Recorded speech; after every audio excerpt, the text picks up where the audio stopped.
আমরা যে অসাধারণ হইতে পারি না তার বড় কারণ হচ্ছে ঘড়ি নষ্ট। যার ঘড়ি নষ্ট হয়ে গেছে সে অসাধারণ হইতে পারবে না। যার ঘড়ি ঠিক আছে, তার টাইম ঠিক চলবে, সে অসাধারণ হবে। ঘড়ি নষ্ট করার যতগুলো বুদ্ধি আছে তার মধ্যে সবচাইতে ভয়ঙ্কর বুদ্ধি হচ্ছে রাত জাগা। রাতে আপনি যত জাগবেন তত আপনার ঘড়ি নষ্ট হবে, আপনি ধ্বংসের দিকে যাবেন।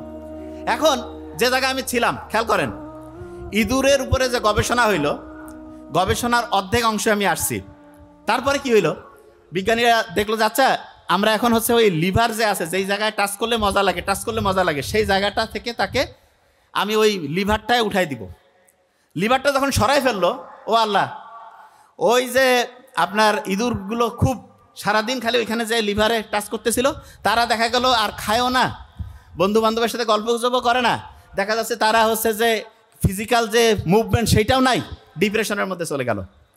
আপনার বাচ্চা কাচ্চা অনেকে আছে না, মোবাইলের মধ্যে অ্যাডিক্টেড। আপনি যে বড় ভুলটা করেন, একবারে কি করেন, যে মোবাইলটা কেড়ে নিলাম, ঠিক আছে, নিয়ে কি করলেন যে তুই তোর মতো থাক, ওকে তো একলা ইঁদুরের মতো বানাই ফেললেন, সে ডিপ্রেশনের মধ্যে চলে যাবে। তাহলে ভাই বুদ্ধিটা কি বুদ্ধি আছে?